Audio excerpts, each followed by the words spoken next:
해피 이스터. 예, 부활하신 우리 주님께 감사와 찬양을 돌려드립니다. 예, 부활절 주일 이렇게 부활의 예배를 드리니까 우리 마음에 더 기쁨과 은혜가 넘치는 것 같습니다. 특별히 우리 이민찬 목자님이 아주 큰 목소리로 아주 쩌렁쩌렁하게 이 사탄마귀가 감히 다가오지 못하도록 정말 이 찬양을 은혜롭게 불러서 너무나 힘이 되고 은혜가 됐습니다. 오늘 부활절 말씀을 통해서 부활의 주님을 새롭게 바라볼 수 있기를 기도합니다. 요절 말씀은 49절입니다. 49절 같이 읽겠습니다. 시작. 우리가 흙에 속한 자의 형상을 입은 것 같이 또한 하늘에 속한 이의 형상을 입으리라. 오늘 말씀의 제목은 하늘에 속한 이의 형상을 입으리라입니다. 잠시 기도하겠습니다. 사랑의 하나님 아버지, 평생 죄에 매여 죄 가운데 종노를 하다 심판받을 수밖에 없는 이 비천한 인생들을 하나님께서 불쌍히 여겨주시고 예수님의 십자가 보혈로 모든 죄를 쓰시며 예수님의 부활하심으로 생명의 삶을 살도록 인도하심을 감사합니다. 이렇게 귀한 부활절을 맞아 주님 앞에 모여 찬양하며 예배드릴 수 있도록 인도하심을 감사합니다. 오늘 이 부활의 메시지를 통하여서 우리의 심령에 부활의 주님이 깊이 역사하여 주시고 부활의 복음을 굳건하게 붙들 수 있는 시간 되게 하여 주시옵소서. 감사하며 예수님의 이름으로 기도드립니다. 아멘. 우리 학생들이 내일부터 중간고사를 봅니다. 시험을 잘 보려면 어떻게 해야 할까요? 우리 권성진 생자님이 공부를 굉장히 잘하는데 한번 물어보세요. 어떻게 해야 되는지. 대부분은 방법을 잘 알고 있죠. 어떤 내용이 중요한지 일단 잘 알아야 됩니다. 그리고 그것을 열심히 외우고 또 예상 문제도 풀고 하면서 준비를 열심히 해야 되죠. 그러면 좋은 결과가 있을 것입니다. 우리 학생 여러분 준비 잘 하시기 바랍니다. 신앙생활에서도 이처럼 가장 중요한 것이 있습니다. 그것이 무엇일까요? 바로 복음입니다. 예수님의 십자가와 부활, 이것이 신앙생활에 있어서 가장 중요한 핵심입니다. 이것을 모르고는 신앙생활을 할 수가 없습니다. 기독교도 이 복음과 이 십자가와 부활의 복음이 없이는 성립할 수가 없죠. 사도 바울은 고린도 성도들에게 이 십자가와 부활의 복음을 전했습니다. 그들은 사도 바울이 전한 복음을 듣고 구원받았습니다. 그들이 숭배하던 우상과 헬라의 인간적인 철학을 버리고 예수님께로 돌아왔습니다. 그런데 그들이 복음을 굳게 붙들지 않았습니다. 그럴 때 고린도 교회는 많은 문제로 시끄러웠습니다. 여러 그룹으로 갈라져서 분쟁했습니다.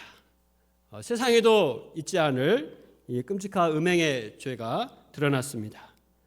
신자들끼리 서로 다투고 법정에서 소송을 벌였습니다. 은사 문제로 다퉜습니다. 또 우상에게 바쳐진 음식을 먹어도 되는지를 가지고 싸웠습니다. 무엇보다 가장 큰 문제는 복음의 핵심인 부활을 믿는 믿음이 없었습니다. 그들은 부활을 또 하게 된다면 어떠한 몸으로 부활하게 되는지도 의문을 제기했습니다. 이에 대해 사도 바울은 부활은 확실한 사실이며 또 우리가 부활할 때 하늘에 속한 이의 형상을 던진다고 가르쳐 주었습니다. 오늘 말씀을 통해서 우리도 이 부활의 복음을 묵상하면서 이를 새롭게 영접하고 부활의 복음으로 승리하는 인생을 살 수 있기를 기도합니다. 1절을 보십시오. 형제들아, 내가 너희에게 전한 복음을 너희에게 알게 하노니 이는 너희가 받은 것이요 또 그 가운데 선 것이라. 사도 바울은 사랑하는 고린도 교회 형제 자매들에게 다시 복음을 전합니다. 복음은 한 번 들었다고 해서 더 이상 들을 필요가 없는 것이 아닙니다. 저는 자녀들에게 거의 매일 일어나면 양식부터 봐야, 먹었으면 그릇 좀 설거지통에 좀 치워, 야 방에 옷이 뭐냐 옷 좀 정리 좀 해라, 이 하나만한 잔소리를 합니다. 안 해도 되는데 또 해도 1절만 하면 되는데 꼭 2절, 3절, 4절까지 해서 서로 얼굴 붉히고 싸우고 관계성이 파괴됩니다. 그러나 복음은 이런 잔소리가 아닙니다.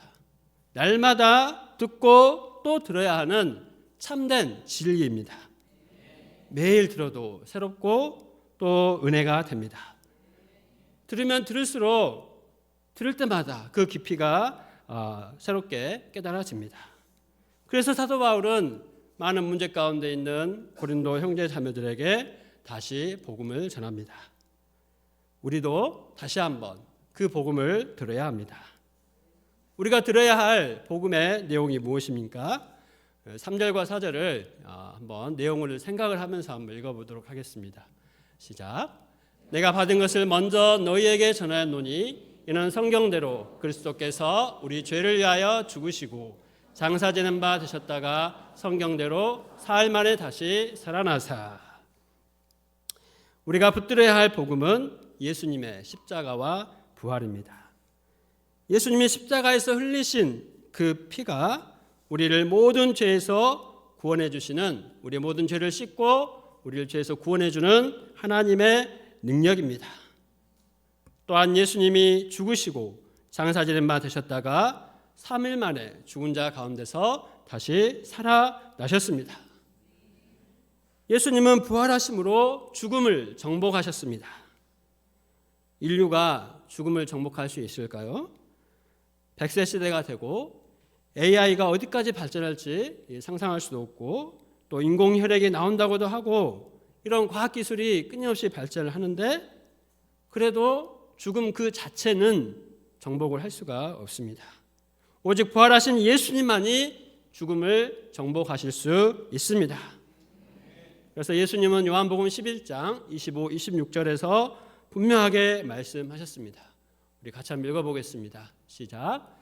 나는 부활이요 생명이니 나를 믿는 자는 죽어도 살겠고 무릇 살아서 나를 믿는 자는 영원히 죽지 아니하리니. 이것을 믿습니까? 예. 예수님은 부활이요 생명이십니다. 우리는 예수님의 십자가와 부활의 복음으로 말미암아 죄와 죽음에서 구원을 받았습니다. 우리는 예수님의 십자가와 부활로 말미암은 생명의 성령의 법으로 죄와 사망의 법에서 해방되었습니다. 긍휼이 풍성하신 하나님이 우리를 사랑하신 그 사랑으로 인하여 죄와 허물로 죽은 우리를 살리셨습니다. 살리실 뿐만 아닙니다. 지난 금요일 기도회 때 한충식 목자님이 말씀을 전했는데 우리는 하나님의 비밀을 아는 일꾼이 되었다고 하였습니다. 에베소서 3장 7절 말씀입니다. 이 복음을 위하여 그 능력이 역사하시는 대로 내게 주신 하나님의 은혜의 선물을 따라 내가 일꾼이 되었노라. 비밀, 이 복음의 비밀은 우리 충신 목자님이 재작년에 유럽상에 참석하고 나서 체코 프라하에서 스타벅스 매장에서 커피를 마시고 있었다고 합니다. 그런데 덩치가 아주 크고 험악하게 생긴 이 흑인 남성이 어깨를 툭툭 치더랍니다. 순간 긴장을 했습니다. 그런데 그는 부드러운 목소리로 웃으면서 화장실 비밀번호를 좀 가르쳐달라고 했습니다. 유럽은 우리나라처럼 화장실이 개방형이 아니고 돈을 내야만 사용할 수가 있습니다. 충신 목자님이 커피를 주문하고 나니 그 영수증에 화장실 비밀번호가 찍혀 있습니다. 그 비밀번호를 아는 사람만이 화장실을 이용할 수가 있는 거죠. 그런데 그 비밀번호를 충신 목자님이 알고 있으니 화장실에 급한 그 사람에게는 마치 충신 목자님이 구원자처럼 여겨졌습니다. 이처럼 별것 아닌 화장실 비밀번호만 알고 있어도 급한 사람한테는 얼마나 대단한 사람입니까? 하물며 화장실 비밀번호 따위와는 비교할 수도 없는 이 부활의 복음을 알고 있는 우리는 얼마나 위대한 사람들입니까?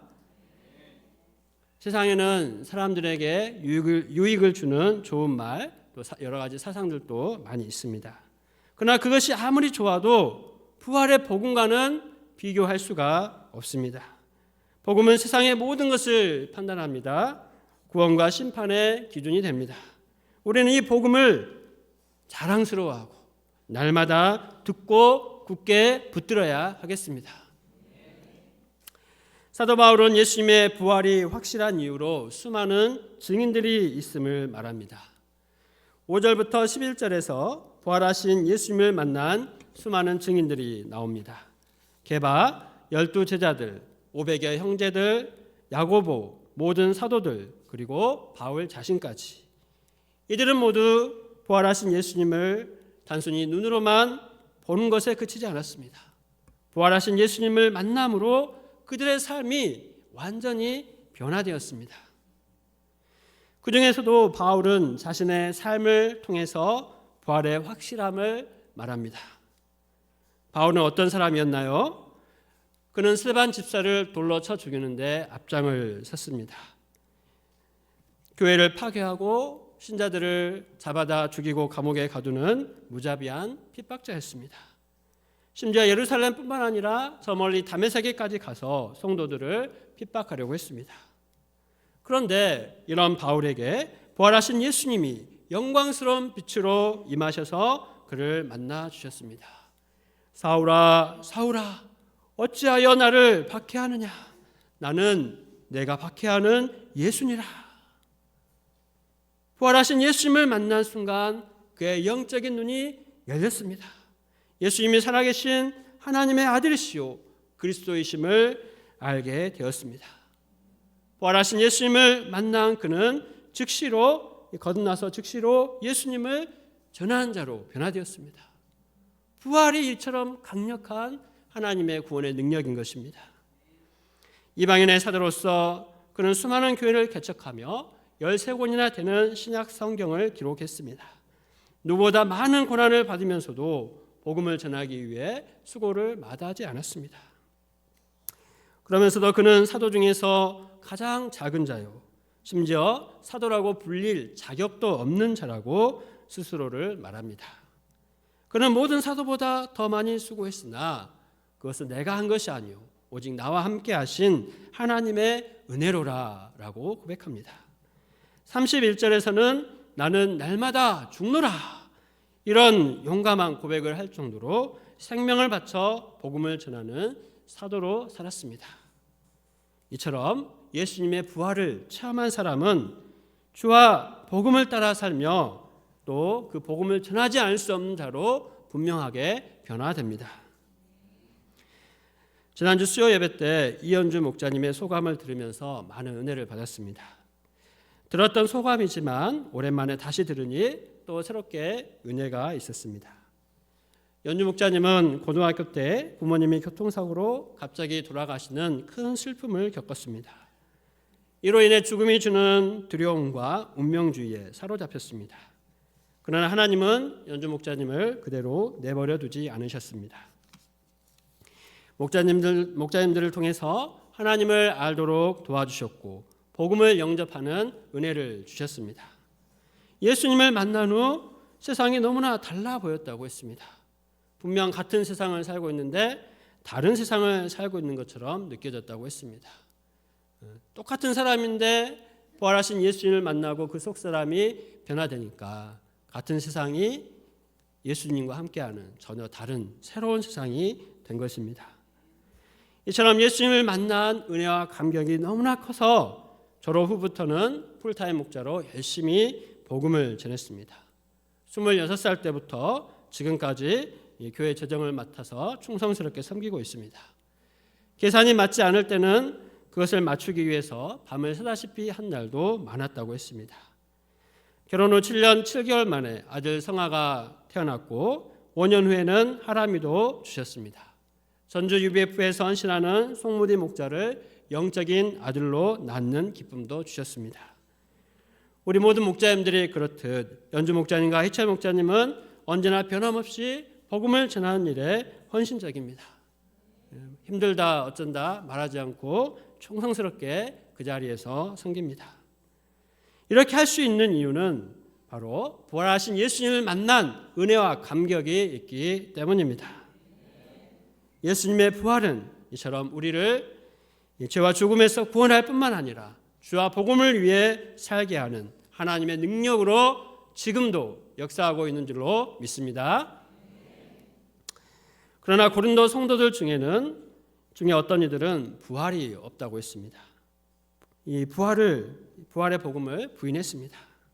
이에 사도 바울은 12절에서 19절 말씀을 통해 부활이 없다면 어떤 일이 벌어질지 말합니다. 부활이 없다면 무슨 일이 벌어질까요? 부활이라는 개념 자체가 없기 때문에 하나님은 예수님을 다시 살리실 수가 없을 것입니다. 또한 그리스도께서 부활하지 않으셨다면 그리스도의 복음을 전하는 사도 바울을 비롯해서 우리 모두가 거짓말쟁이가 됩니다. 이 거짓말에 속고 여기 앉아 있는 거예요. 부활하신 예수님을 믿고 죽은 사람들도 무의미한 죽음을 당한 것입니다. 헛되게 죽은 것이 됩니다. 예수님의 부활이 없다면 우리는 여전히 죄 가운데 살고 있을 것입니다. 부활이 없다면 어제 오후에 이 주니어 사모님들이 부활절 달걀을 막 그 땀을 뻘뻘 흘리면서 삶았는데 다 의미 없는 헛수고를 한 것이 된 것입니다. 오늘 예배 후에 이 요구르트하고 이 부활절 삶은 달걀을 먹을 텐데 그 달걀은 부활절과는 아무 상관없는 퍽퍽한 달걀에 지나지 않게 됩니다. 양들 섬기느라 시간을 내고 물질을 아끼지 않는 헌신이 무의미하게 됩니다. 청춘을 바쳐 캠퍼스 복음 역사와 세계 선교를 감당하신 목자님들도 의미 없이 산 것이 됩니다.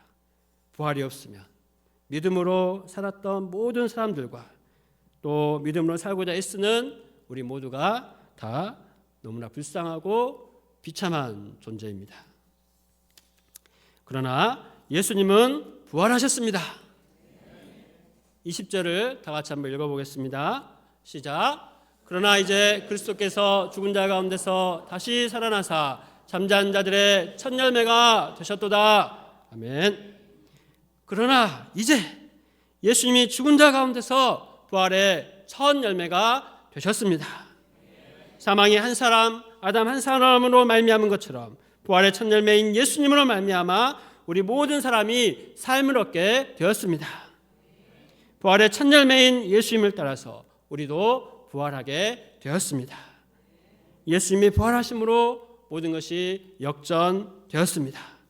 이제 판이 완전히 뒤집어졌습니다. 지금까지는 죽음이 지배했다면 이제는 부활의 영광, 생명의 빛이 온 세상에 임했습니다. 이제 역전되었습니다. 이 모든 것이 예수님이 부활하심으로 이루어졌습니다. 예수님의 부활은 단 한 번 일어난 사건입니다. 그러나 예수님의 부활의 능력은 지금도 동일하게 하나님의 자녀인 우리에게 역사하고 있습니다. 예수님이 부활의 첫 열매가 되시기 때문에 예수님의 부활의 영이 임한 우리도 장차 부활하게 됩니다. 예수님이 마지막 나팔과 함께 재림하실 때 우리도 부활합니다. 그날을 소망하며 우리가 복음의 비밀을 아는 자들로 합당한 삶을 살며 깨어있기를 기도합니다.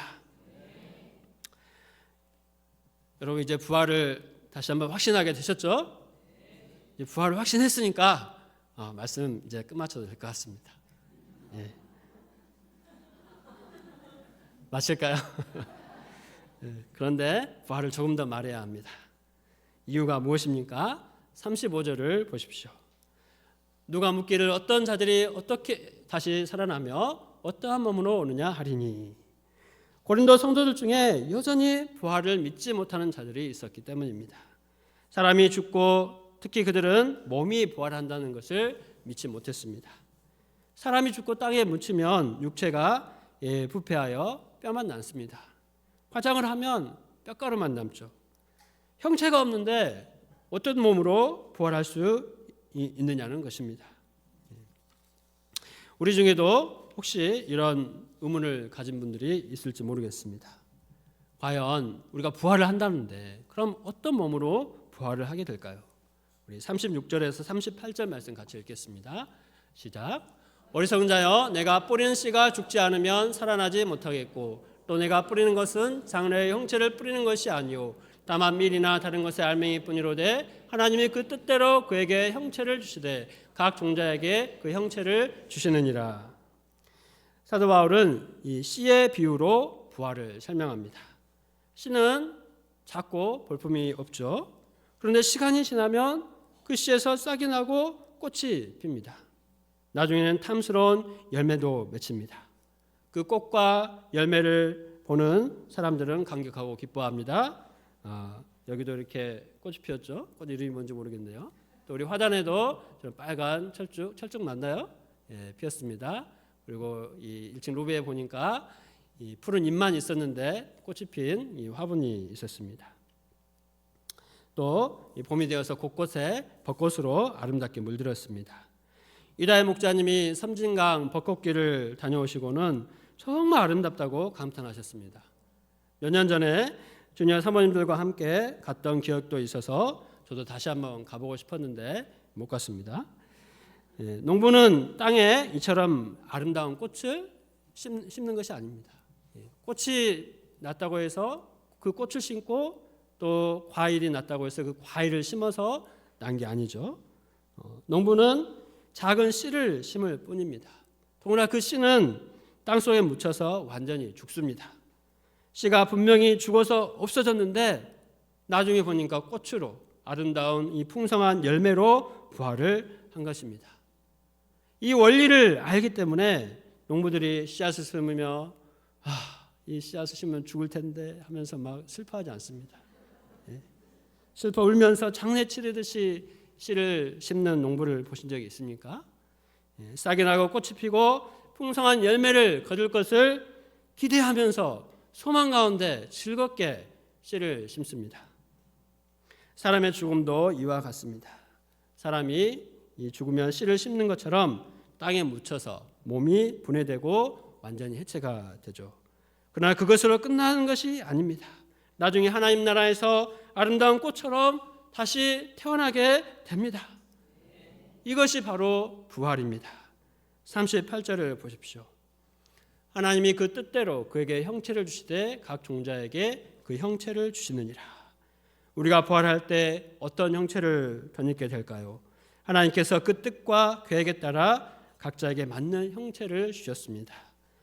하나님께서 태초에 천지를 창조하실 때도 각자에게 형체를 주셨습니다. 하나님은 각 피조물이 살 수 있는 그 환경에 따라서 가장 적합하게 형체를 주셨습니다. 새는 하늘을 날도록, 또 물고기는 물에서 헤엄치며 살도록, 짐승들은 땅에서 살 수 있도록 그에 맞는 형체를 주셨죠. 사람은 두 발로 걸으면서 또 손을 자유롭게 사용하면서 살 수 있도록 이런 형체를 주셨습니다. 해와 달과 별도 그 영광이 다 다르게 창조를 하셨습니다. 부활은 하나님 나라에서 다시 태어나는 것입니다. 새 하늘 새 땅에서 새 창조가 이루어지는 것입니다.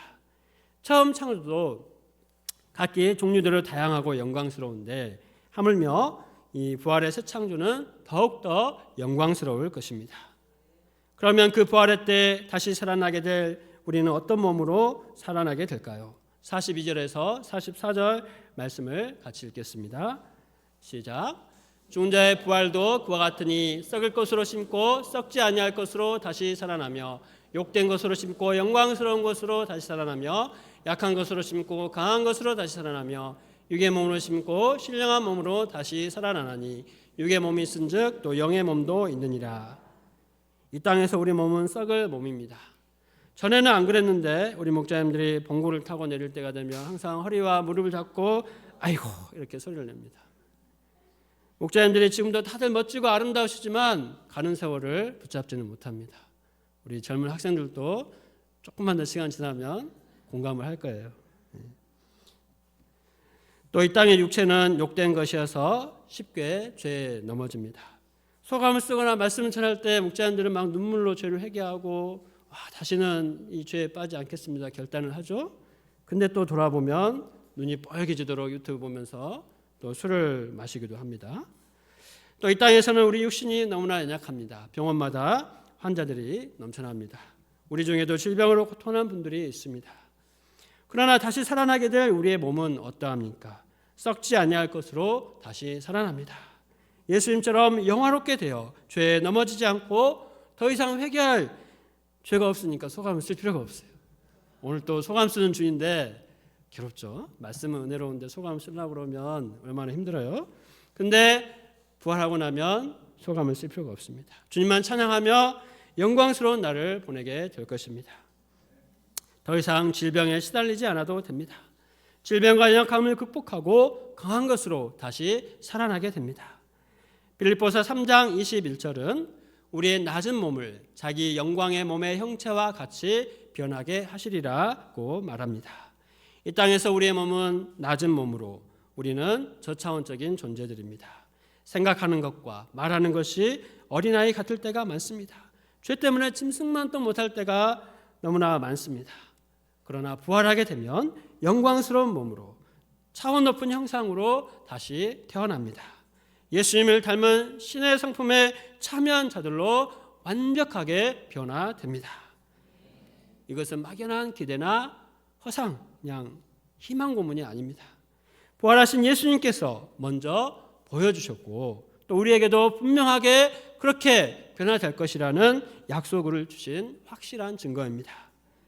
이 영광스러운 부활의 축복은 먼 미래의 것이 아닙니다. 우리는 지금 이 시간 현재 이 부활의 축복을 누리고 있습니다.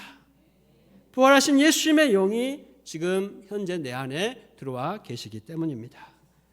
45절과 46절도 함께 읽겠습니다. 시작. 기록된 바 첫사람 아담은 생령이 되었다함과 같이 마지막 아담은 살려주는 영이 되었나니 그러나 먼저는 신령한 사람이 아니요 육의 사람이요 그 다음에 신령한 사람이니라.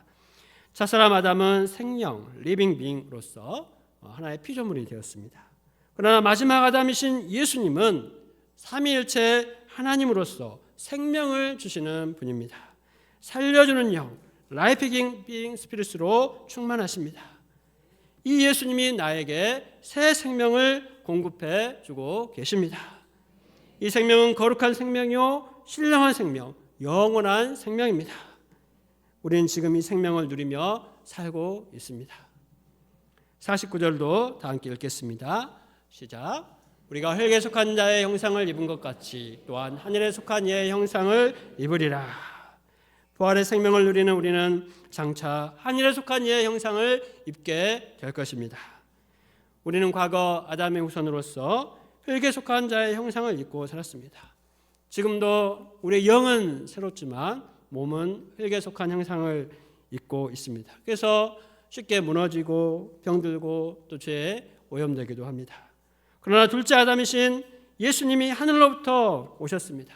하늘의 속성을 가지고 오셔서 우리가 예수님을 믿을 때 또 예수님께 첫 붙임 바 될 때 예수님처럼 장차 하늘에 속한 형상으로 완전히 새롭게 태어나게 되는 것입니다.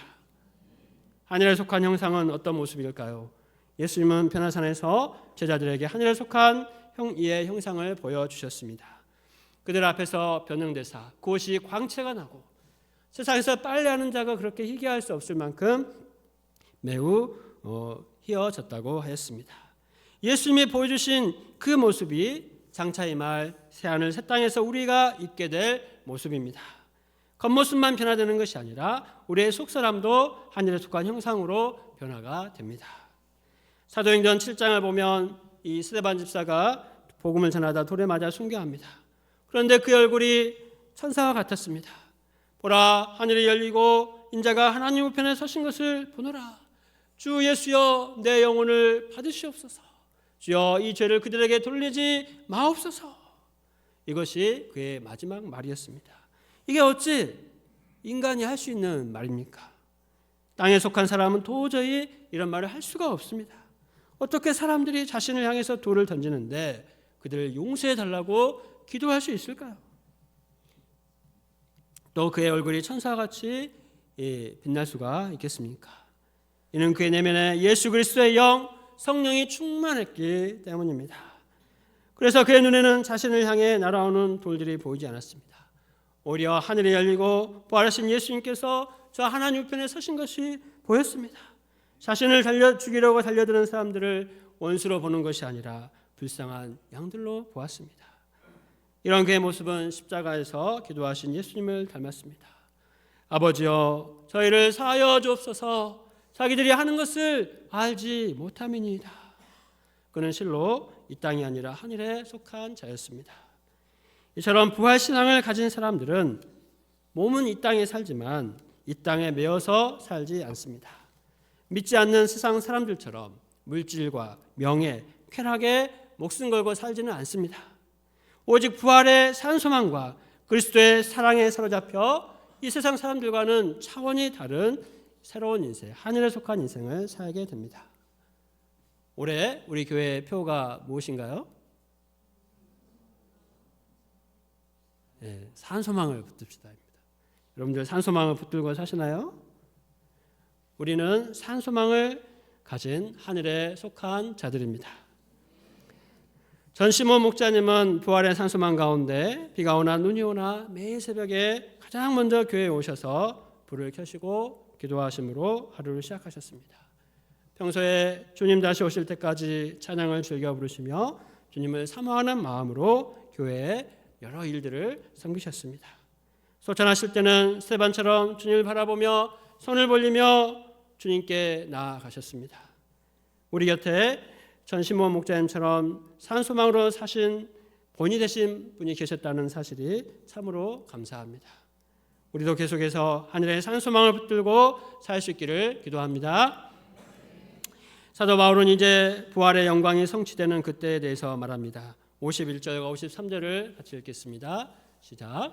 보라, 내가 너희에게 비밀을 말하노니 우리가 다 잠잘 것이 아니요 마지막 나팔에 순식간에 호련히 다 변화되리니 나팔 소리가 나매 죽은 자들이 썩지 아니할 것으로 다시 살아나고 우리도 변화되리라. 이 썩을 것이 반드시 썩지 아니할 것을 입겠고 이 죽을 것이 죽지 않음을 입으리로다.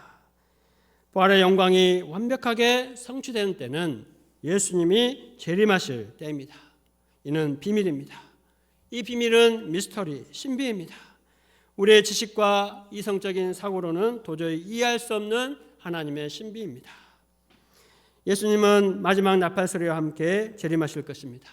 그때 순식간에 우리도 호련히 다 변화될 것입니다. 주님이 재림하십니다. 빰빠밤. 오. 제가 변화되었습니다, 여러분. 제가 조금 전과 같은 사람인가요? 네. 우리가 이렇게 하늘에 속한 이 영광스러운 형상으로 변화됩니다. 호련히라는 말은 원어로 보면 더 이상 쪼갤 수 없는 이 최단 시간이라는 의미가 있어요. 신자의 부활은 그야말로 눈 깜짝할 사이도 아마 그보다 더 짧은 정말 순식간에 이루어집니다. 그때 이 썩을 것이 반드시 썩지 아니할 것을 입겠고 이 죽을 것이 죽지 아니함을 입을 것입니다. 이것이 바로 우리 신자들의 궁극적인 소망입니다. 썩지 않고 더럽지 않고 쇠하지 아니하는 하나님 나라를 유업으로 얻게 되는 산소망이 실제로 이루어지게 됩니다. 그날의 온 인류의 공공의 적이었던 사망은 완전한 패배를 당하게 됩니다. 54절과 55절을 다 같이 읽겠습니다. 시작.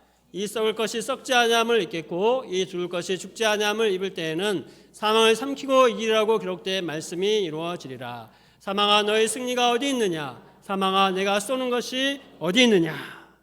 그동안 사망은 모든 인류 위에 왕노릇 했습니다. 그러나 예수님께서 사망을 이기시고 부활하셨기 때문에 더 이상 사망은 힘을 쓰지 못합니다. 그전까지는 사망이 모든 인류를 집어삼키는 괴물이요 블랙홀이었습니다. 그러나 이제는 사망이 예수님께 삼킨 바 되었습니다. 사망이 예수님께 무릎을 꿇었습니다. 때문에 이제 우리는 사망을 향해 당당하게 호통칠 수 있습니다. 사망아, 너의 승리가 어디 있느냐? 사망아, 내가 쏘는 것이 어디 있느냐?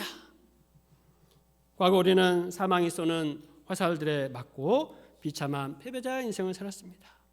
그러나 이제 부활하신 예수님께서 사망이 쏘는 화살들을 다 꺾으셨습니다. 이 예수님이 우리의 대장 되시고 우리와 항상 함께 하여 주고 계십니다. 하늘과 땅의 모든 권세를 가진 예수님께서 세상 끝날까지 우리와 항상 함께 있겠다고 약속하셨습니다. 이 예수님과 함께함으로 이제 우리는 승리자가 되었습니다. 이 모든 일에 우리를 사랑하시는 이름으로 말미암아 우리가 넉넉히 이기느니라. 우리는 예수 그리스도로 말미암아 승리를 주신 하나님께 감사 찬송을 드려야겠습니다. 이제 우리는 어떤 힘든 일을 만날지라도 두려워하지 않고 담대하게 도전할 수 있습니다. 어떤 한계도 극복하고 불가능을 가능케 하는 하나님의 능력을 체험할 수 있습니다. 우리 학생들이 다가오는 중간고사도 또 부활장 암송도 제자 양성도 능히 감당할 수 있습니다. 나의 고질적인 제 문제도 극복할 수 있습니다. 주님께서 반드시 우리에게 승리를 주실 것을 믿습니다. 말씀을 통해 제가 부활의 믿음을 묵상하며 은혜를 받게 하심을 감사합니다. 부활이 먼 미래의 일이 아니라 현재 부활의 삶을 살고 있다는 사실을 새롭게 발견하게 하심을 감사합니다. 예수님 안에서 거듭난 나의 삶이 곧 부활의 삶입니다. 부활하신 예수님이 함께 하시기에 때로는 수치와 멸시를 받는 것 같은 받는 것을 참고 양들을 섬길 수 있습니다. 올해 복원대 동아리 등록을 하면서 어느 때보다 캠퍼스 복음 역사에 대한 근심과 염려가 많이 생겼습니다. 하모니 목자님 가정이 복원대를 섬기면서 참 고생을 많이 했겠구나 생각이 되었습니다. 또 전남대에서도 매년 양들을 초청해서 섬겼지만 그들이 제자로 서지 못한 것이 너무나 뼈아프게 다가왔습니다. 그러나 너희 수고가 주 안에서 헛되지 않다는 말씀이 위로가 됩니다. 인간적으로는 아쉽고 또 아쉽지만 또 하나님은 실패도 실패로 끝나지 않게 하심을 믿습니다. 오히려 수많은 실패와 넘어짐을 통해서 어떤 어려움 속에서도 견실하며 흔들리지 않고 더욱 주의 일에 힘쓰는 자로 서도록 연단하고 계심을 생각할 때 감사가 됩니다. 제가 목자가 되어 이날까지 섬기고 있는 것은 저에게 무슨 의로움이나 공로가 있어서가 아닙니다. 오로지 하나님의 은혜입니다. 양들을 돕고 제자 양성하고 하나님의 역사를 잘 섬기는 것도 하나님께서 은혜와 능력을 주셔야만 할 수 있습니다. 하나님께서 부활의 말씀을 전하게 하시면 제가 부활의 믿음을 갖고 주의 일에 더욱 힘쓰도록 하려 하시는 것을 믿고 감사드립니다. 부활하신 예수님을 의지하며 다시 복음을 전하고 이 하나님 역사를 힘써 섬길 수 있기를 기도합니다. 오늘 말씀의 마지막은 이 사도 바울의 간절한 당부로 끝납니다. 58절을 다 같이 읽겠습니다. 시작. 그러므로 내 사랑하는 형제들아 견실하며 흔들리지 말고 항상 주의 일에 더욱 힘쓰는 자들이 되라. 이는 너희 수고가 주 안에서 헛되지 않은 줄 알미라. 부활신앙을 간직한 우리도 흔들리지 말아야 하겠습니다. 어떤 어리석은 자가 어떤 불신적인 소리 헛소리를 할지라도 우리는 부활신앙을 굳게 붙잡아야 하겠습니다. 나아가 주의 일에 더욱 힘쓰는 자들이 되기를 기도합니다. 이런 수고는 결코 헛되지 않습니다. 하나님께서 다 받으셨습니다. 하나님께서 상급을 주시기 때문입니다. 우리가 부활신앙을 덧입고 주님이 맡기신 일을 합심하여 힘써 감당하기를 기도합니다. 생명을 살리는 전도와 1:1에 특별히 힘을 쓰기를 기도합니다. 그래서 다가오는 봄 수양회에 양들을 초청하면 좋겠습니다. 이로써 내가 살고 방황하는 캠퍼스의 젊은 영혼들을 살려내는 부활의 증인들로 살기를 기도합니다.